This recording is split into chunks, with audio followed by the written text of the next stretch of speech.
and welcome to Soccer 101. My name is Darryl Grove, and sitting across the table from me is Taylor Rockwell. Hello, Taylor Rockwell. Hello, my friend. How are you doing today? I am great. I have a question for you and for me. It is, what do the numbers mean?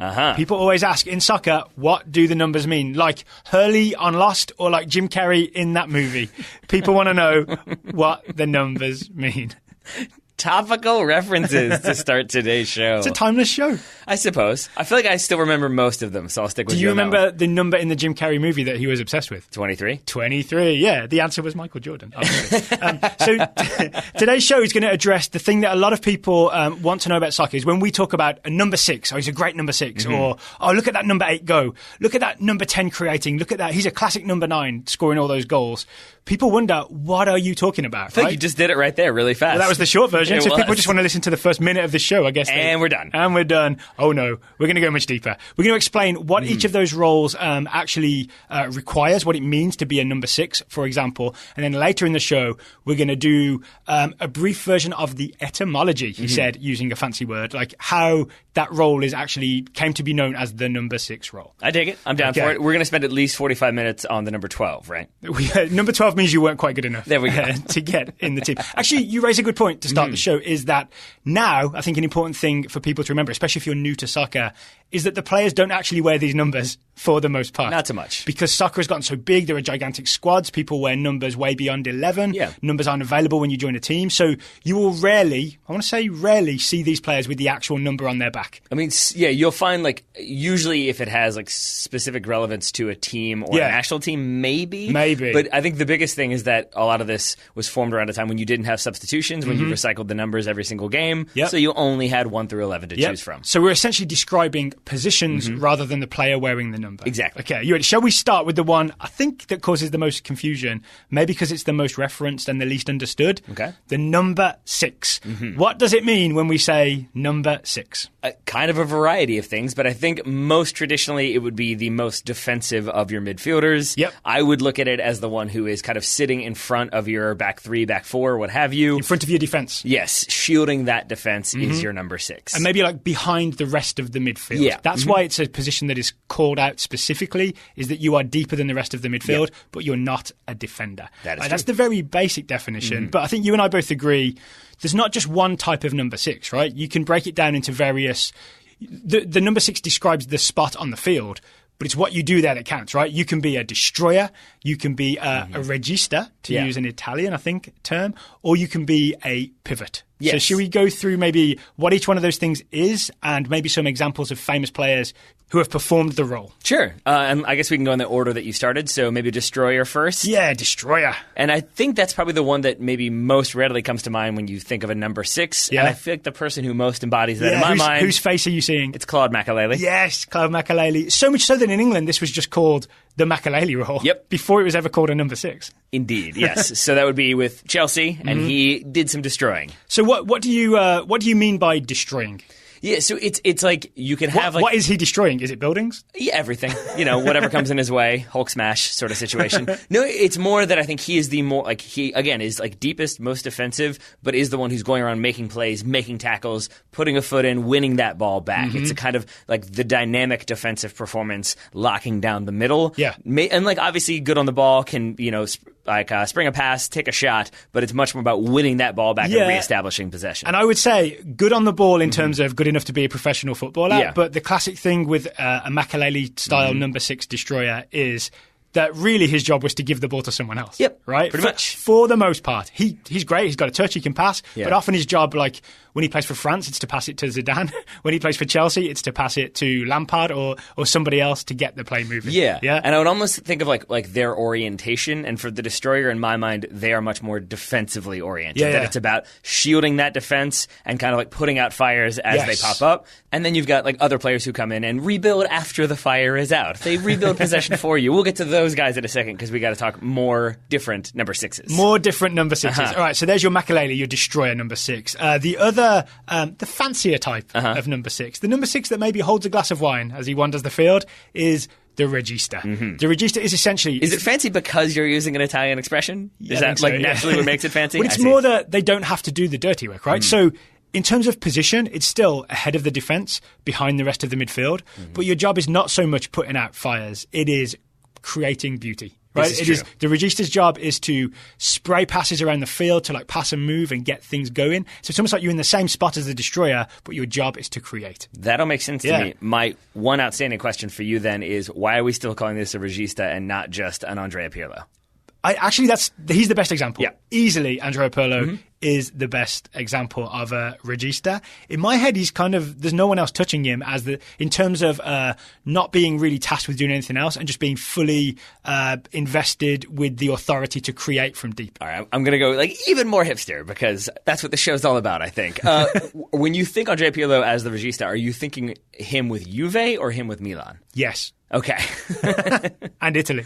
Okay, because that's the thing is like I think of him not so much NYCFC, although he was still trying, but I think his legs were going a bit. But I think of that like that later Juve team where it was like him and Vidal and Pogba. Like, I think of that as him really sitting deep and having all that cover. That's the one that really stands out to me as being that deep lying number 6. Yep. So there you go. Your best example of the deep lying playmaker is Andrea Pirlo.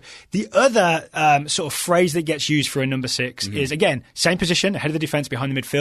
The pivot. Yep. You hear a lot about the pivot. I want to say, and I think it's hard to disagree, the best example of this is Sergio Busquets. He is. This is a player who, he's not a full big on tackler, right? And he's not someone who's like hitting 50-yard balls all the time and that's all he does. It's a little bit in between. It's about being aware, reading the game, maybe intercepting passes, but then hitting a really good pass or getting a move going from that position. And it's almost like the idea is the game flows through the pivot. Absolutely. Yeah? I would say another very good example of this, one of my personal favorites would be Xabi Alonso, does a similar role. It is still shielding the back line. It is still winning the ball back on occasion, but it's much more about almost instead of having somebody else come in and restart like a counterattack, they're kind of launching that themselves. Yeah. They're capable of springing those passes and sitting back and conducting play from there. But you're still in number 6 because you're still in that spot. In fact, I would argue that now you have fewer destroyers, just pure destroyers, because you need to be a bit better with the ball, essentially, and because there's a bunch of yellow cards floating around, VAR, etc. And you have fewer like registas. You mostly have people who are in between, players who are more like pivots. I'd say like Fernandinho is a pivot as an example. Absolutely. Casemiro. There's a lot of these examples now. Yeah, and I think that is indicative of the like preferred style of play nowadays, where you can't have one person who's just going and making tackles, and then everybody else clears up as a result. You've got to have everybody capable of moving that ball, playing that ball, being smart on the ball. All right, so there's your number 6. Again, later in the show, we'll explain why it got labelled with that number, but hopefully you have a good understanding of what it is now. Let's move up the field a little bit, just a little bit, to the number 8. Yep. The number 8, I think this is a confusing phrase because it describes energy to me. Number 8 is a central midfielder who will go up and down all day long. Yep. They'll drive forward and join the attack. They'll come back and make a tackle. I think some people call them the shuttlers, like literally shuttling back and forth. Yep. I think that's my best description of a number 8 is it's all about energy. And mine would be Jermaine Jones. That is my description of number 8. He is, for American fans especially, he is the best example. I mean, he used to get accused I don't use him as an example. I'm saying he is literally my definition of number 8. Number 8 - Jermaine Jones. Or just a photo if you want. He did used to get accused of lacking positional discipline by a lot of US fans. We may even have said that a few times. But I really think part of it is he was just always willing to do the running, always willing to do the work and influence the game wherever he felt it needed. Yeah, and with Jermaine Jones, I think there was also a little bit of maybe a lack of instruction from certain national team coaches or a certain national team coach. So maybe he had to make up for that by running a lot. But I think of Jermaine Jones as a more like recent American example of that number 8 doing that running. How about a non-American example? I would say it's Arturo Vidal. Arturo Vidal seems like the classic number 8. Yeah, right? any chance I get to talk about Arturo Vidal, I will use it because I love that man. But he is one who I think of him as all energy, physicality, but technical ability, and a little bit of goal scoring thrown in there too. And I think the key to a number 8 like Vidal is when you watch a game with him in it, you expect, maybe not now, but in his peak, right? Yeah. You expect, if you see his Chilean team attacking, you expect Vidal to be involved. Yeah. If you see a Chilean team defending, you expect Vidal to be involved. Exactly. If there's a midfield battle, you expect him right in the middle. Yeah. And that's why the traditional definition of a number 8 is box to box, because if you see Arturo Vidal in his defensive box, that makes sense. If you see maybe Andrea Pirlo or Claude Makalele in the opposition 18, you're like, ooh, that's not expected. Do you have a nosebleed? Yeah, exactly. But you wouldn't be surprised to see Arturo Vidal there. The box to box aspect holds true. Okay, so there you go. That's your box to box midfielders sorted, I believe. That's your number 8s described. Yep. Before we talk number 10 and number 9, and maybe why these numbers even exist in the first place to describe these roles, today's Soccer 101 is sponsored by Postmates. Thank you to Postmates for sponsoring today's show. Mm-hmm. When you need red wine at 4 p.m. or an explainer of numbers at 8 p.m., I guess you could just listen to this episode for that one. But for anything else delivered to your home, you can use Postmates. I think this episode goes nicely with a glass of red wine. Yeah, I think so, right? Postmates is your personal food delivery, grocery delivery, whatever kind of delivery, wine delivery service, all year round. 365 days a year, 366 if it's a leap year, 24 hours a day. Yes, we're recording this July of 2019, in case you're listening to this 15 years from now, in which case world's still around, so that's good. But we are, with that in mind... Based on today's temperature, it might have melted. Slightly hot outside, which is to say that Daryl walked across the street and came back in sweating.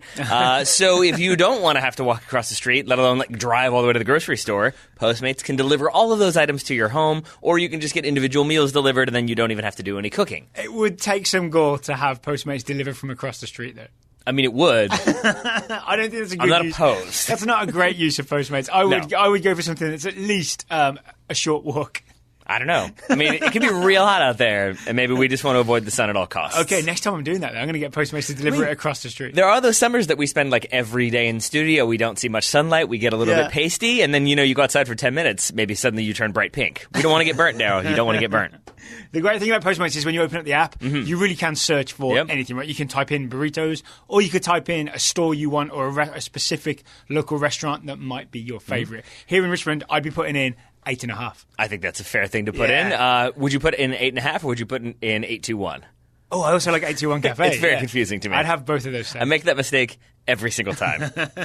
Yes, different restaurants. But you could have those delivered, and when they're delivered, you could then track the delivery in real time, which is always fun. It feels like a weird video game that you're not controlling, but you're a part of. Yeah, but it's good to know that it's on the way, right? You can see where it is and how soon you'll be putting your face in it. You can indeed. And for a limited time, Postmates is giving our listeners $100 of free delivery for your first 7 days. To start your free deliveries, download the app and use code SOCCER. So you download the app and the code is SOCCER for $100 of free delivery credit for your first 7 days. Anything you need, anytime you need it, Postmate it. Download the Postmates app and save with code SOCCER. Thank you very much to Postmates for sponsoring this episode of Soccer 101. Now, we've done 6, we've done 8. I feel like that leads us logically to not 7 or 9, but 10. Let's go to number 10. And I've just realized, before we describe number 10, what we've ended up doing is describing 3 different types of central midfielder, right? And it's almost like these are the numbers that people most ask about because midfield is the most complicated position on the field. 100% it is. Yes. It's got, because you could number 2 is often a right back. That's it, right? The whole show would be 10 seconds. Number 2 is often a right back. Yeah. But there's just different variations of what a central midfielder is. Exactly. 6, 8, and 10. Yeah, and which is not to say that right back doesn't have its own positional nuances. Oh, it does. We'll probably end up doing that show. Yeah, it's simply just that you have a boundary on one side of you. So whereas a central midfielder, you're in the middle of the field, you've got to kind of see everything that's happening. With a right-sided player, you can kind of go to the touchline, then you can see the whole field. You've kind of got part of it eliminated for you naturally. Keep going if you want, but you'll get in trouble. All right, so the number 10. I'm going to say the number 10 is the most hallowed shirt in soccer. And the reason for this is the playmaker. Yep. This is the player whose job it is to create, to unlock the opposition defense, to open things up and make things happen. I would say that it's almost like you're anointed to do this, and you're often...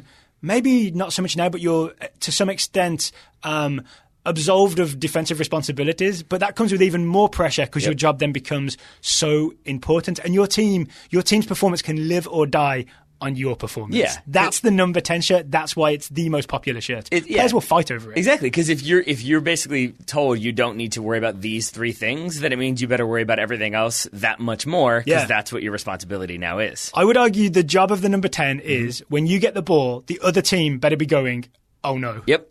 That's about right. It's that player. Yeah. Oh no, the other team should tense up when you get the ball. That's what the number 10 is. Am I being too hyperbolic here? Maybe, honestly, maybe a little bit, because the implication then is that only like the most talented of all the players in the world can like have that shirt, can have that honor. And it is true that a lot of the people that you think of as the greatest players in the world are usually around a number 10. But I think it can just be that if you have the vision and awareness, you might be the best person to fit in as a number 10 for your local amateur team. I would also, interesting, I would also say that though we're describing positions with the 6 and roles with the 6 and the 8, the 10 kind of describes not so much a position on the field, or it could be central attacking midfielder, right? Yep. It more describes your role within the team, your role of importance. Because I'm going to give you my weird first example of a modern number 10, Lionel Messi, right? Whatever team he's on, Barcelona or Argentina, he's often playing essentially right wing, and yet everything goes through him, right? Yes. Neymar, when he plays for Brazil, plays on the left wing. Everything goes through him. So maybe I've accidentally stumbled on the best phrase, is that the role of the number 10 is that everything goes through you. And I think that's why, to use your word, hallowed is a great word for what a number 10 should be. It is the person who has that importance, kind of regardless of where they are on the field, that they are going to be that person that everybody looks to conduct the attack and make things happen. Yeah. I would say, though, historically, and for purposes of maybe this conversation, it's easier to think of a number 10 as a more central creative playmaker. Yeah, that's fair. And so with that in mind, I would say the one that I think everybody points to is Juan Roman Riquelme. Oh, really? That seems like the one that I feel like everybody says he is the number 10. Because he was the guy that was given the most liberty to not do anything else. Yes. Right? With Villarreal and Argentina. And I would say he is the one that everybody points to. And I think that if you're in a room full of like the people that we've done the show, like the Total Soccer Show with historically, would all be like, oh yeah, Juan Roman Riquelme, yeah, he's the best. And then sort of once you dug a little bit deeper, we would all be like, I don't have much to say about Juan Roman Riquelme, because I think we tend to think of more modern players, at least in my mind. Like Messi and Neymar playing the wings. Yeah. And I would say maybe somewhere in between would be Zinedine Zidane. Yes. That to me is the number 10. The number 10. For me, the number 10 is Diego Maradona. Well, that would be the other one, but it's telling that we're getting to some of the most famous names in soccer history. Like, with all due respect to Claude Makélélé, he might not be remembered 200 years from now, whereas, say, Diego Maradona might. Maybe not for good reasons. But yeah, there's that. But these are the most memorable players. These are the guys that always show up in the highlights. Absolutely. Right? Yes. And, I mean, this is maybe one where we should maybe list a couple more players. Sure. Anyone that you really want to point to as a number 10? I had Riquelme, I had Zidane, I had Maradona. The other one from my youth would be Roberto Baggio for Italy. Baggio. Yeah, I think of him as that creative player sitting a little bit back behind that front line, but still very much capable of threading the needle for a through ball, but scoring a goal from distance as well. And how about this? There's often a conversation in the United States and having a super good mullet. Having a super good mullet. Yeah. There's often a conversation in the United States of, we don't have enough number 10s, right? And you're kind of describing a situation where it means we don't have enough playmakers. That's what that means. And that's the one thing that terrifies me about American soccer, is thinking that might be true. All right, but here's the optimistic way to look at it, is that this show and the other shows we're going to be doing for Soccer 101 are evergreen, right? That's the idea. So maybe years from now, people will be like, I don't even know what you're talking about. This is obviously the number 10. We have so many of them. This isn't a problem. Carlton just won his 3rd Ballon d'Or. What's your problem? There we go. All right, so we move on to the final number we're going to focus on. It's the number 9. It is. It's the centre forward. It's the goal scorer. And I would say, you said number 10 was the most hallowed. I would say the number 9 shirt is maybe the most desired by soccer players. Oh, that's interesting. I would have said the 10 was the most desired. I would say number 9 is the most desired amongst youth soccer players because it means you get to stand up front and score the goals. It means goal scorer, right? That is absolutely what it means. Yep. What else does it mean? That's pretty much it. Nothing else. I mean, that's the headline, right? I mean, it is. There are a variety of different types of number 9s, I would say. Yeah. But generally speaking, it is that it can be the target player, it can be the poacher, it can be your lethal striker, it can be the person who drops in. But either way, it is that person who you look at and think, similar to the number 10, oh no, that person's got the ball. If you're the opposition, you're thinking, oh no, that person's going to score. Yeah, oh no, that person's got the ball in the box. Yep. So, some quick examples. I would argue Harry Kane. Robert Lewandowski. Of course you would argue Harry Kane. Romelu Lukaku. But I'm just giving you some good number 9s here. Yeah. I would say for me the original Ronaldo, Fenomeno, Ronaldo number 9, he for me is that number 9. Yeah, he's definitely in his early days was a guy that everybody would clench as he ran at them. Yeah. Yeah. How about the false 9? People will want to be hearing about the false 9. I feel like this is a thing that isn't as common as people think it is, but it's the phrase confuses people enough that it's worth explaining. I thought it was just when you put a negative next to the 9. So then you're -9, you're like a fake 9. Well, you're not entirely wrong. All right. The example of a false 9 is, if you think of the position of a 9, it is the centre forward, the central striker who will be right up against the opposition defenders, ready to go, ready to score some goals. There have been incidences, I want to say it was the 2010 World Cup, and Spain, I think through injuries to other strikers, put Cesc Fabregas, midfielder, essentially in the centre forward role. But then, because he's not really a 9 in the classic sense, he would then drift deep. And to play with a false 9 essentially means to play with no striker. That's the very basic, easy definition of a false 9. Right? Yeah. Which means, and that can, again, as you said, be for a variety of reasons. To confuse the opposition, or because all your strikers are injured. Yeah, or both, because it does do that then. If you are a center back who's used to marking that target number 9, who's like standing up against you in the back line, and suddenly that person is running into midfield, there might be that inclination to, I better follow that person and make sure they're marked. Should I stay or should I go? Exactly. Right? It's the classic conundrum. Mm-hmm. The Clash, I think they were talking about false 9s when they wrote that song. All of the Clash played centre back. Of course.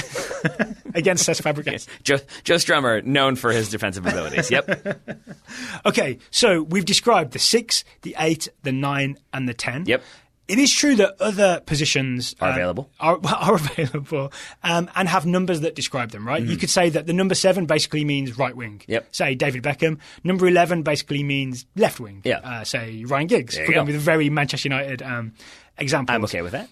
I want to get briefly into the idea of why this is. How did specific numbers come to define specific roles when those players don't actually wear those numbers now? And I feel like, I know this isn't the case, but I'm going to make it the case and say I feel like that's only because it starts with the English. Well, like much of football, it starts with the British. Let's Yes. give the Scottish their due and their involvement. My apologies. In this. So yes, so obviously football originates in Britain and is then exported around the globe.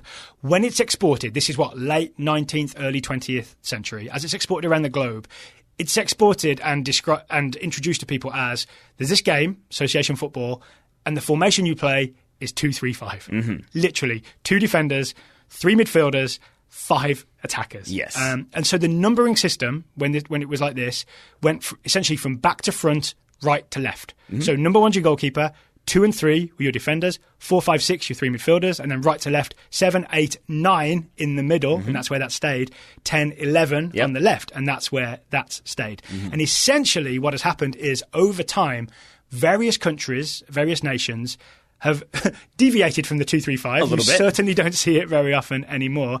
I feel like Pep has played it on more than one occasion, but outside of that, yeah. And moved players backwards, right? So, for example, the reason we talk about the number 6 as the defensive midfielder is numbers 4 and 5 in midfield would come back and be what we now think of as centre-backs. 2 and 3 go wide and be full-backs. Number 6 stays in the middle. Yes. At least in some countries. Yeah, but I also I enjoy learning about these types of things because it also gives you a better insight into the terminology as well of why we would call a right and left back, they're occasionally called full-backs. The reason why is because their original position was full back. All the way back. They didn't go forward. Yes. They were staying back, and then you've got halfbacks who occasionally would go sometimes forward. There we go, yeah. So here's an interesting thing. So from the 3 original midfield positions, 4, 5, 6, different countries actually went with different numbers to be that holding midfielder. Yeah. We say number 6 in the United States, but from my research, that actually comes through Germany and France. And the only evidence I can really give you, simple evidence of this, is Sami Khedira wears number 6 for Germany, and Claude Makélélé always wore number 6 for France, right?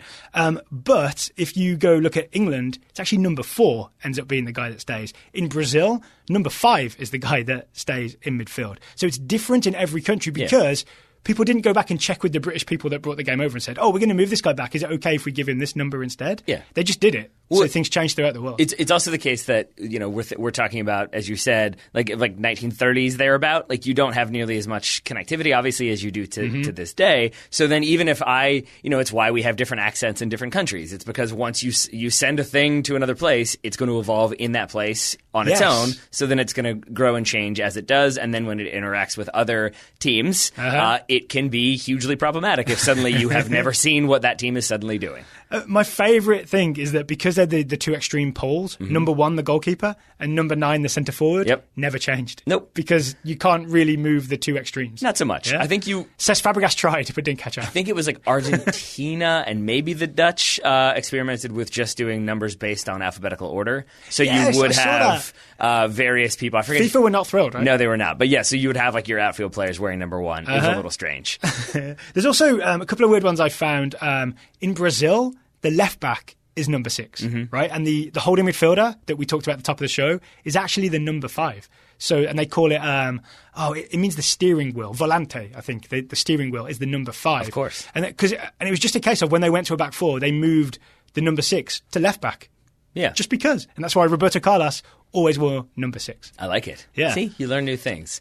I would say my favorite thing learning about this, do you have more? No. Okay. I don't want to get on a big list. I was just going to say, I really enjoy thinking about like the origin of the numbers, just in the sense of why would you put numbers on the back of a shirt? Because for me growing up, that was just they were there, you were number whatever. It was a way to identify you, so that the referee, if they needed to have a word with you or write down if you'd scored or book you, whatever, they knew your number. It was a way to easily identify players.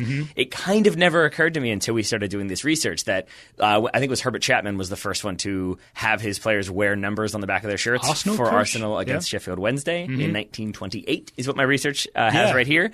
That the idea was it was shorthand. It really was shorthand for you're the number 7, you go play wide. So instead of having to say you're the wide left, you're the wide right, and do all that, you could just give them the number, and the number signified where they needed to be on the field. And I read stories of wingers in the old 2-3-5 and slightly beyond days of if they played on the right, they would wear number 7. If the next game they played on the left, they would have to wear number 11 instead. It was a lot more locked in and formal. And I think there was no official rule, but it was just an established tradition that if you play on the right, you wear number 7. And that's the case. Like we have this idea of George Best as the number 7. There's plenty of photos of him wearing number 11. Because again, switches wings, right? Exactly. Yeah, because it came down to it's what you got on the match day, not necessarily what your number was throughout the years. That's more of a modern contrivance for, I would say, primarily sponsorship reasons. that way everybody knows, this guy wears number 11. I need to get the new number 11 jersey when he moves to a new club. It's for registration reasons as well, right? The league demands that. Oh, you big conspiracy theorist. That feels like a good point to end this episode of Soccer 101. I feel like we've done a good job explaining the various numbers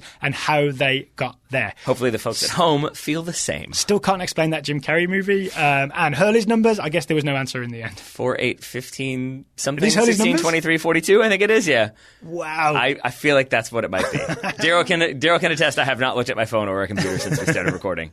Well, if you've enjoyed this episode of Soccer 101, subscribe to Soccer 101 in iTunes or however else you listen. Please leave us a review or a rating. Subscribe, review, and rate. Those are the 3 magic words. And if you don't know, we also do another show. We do the Total Soccer Show, which is a lot more newsy and reviews of games that just happened. You can find that wherever you found this podcast. Total Soccer Show will also be there. All of that checks out. And if you'd like to check out more episodes of Soccer 101, please feel free to scroll through the feed, listen to any episode you want. We hope there's a bit of knowledge and entertainment buried in every episode. Audio solid gold. Audio solid gold. All right, I've been Daryl Grove. I've been Taylor Rockwell. It's goodbye for now.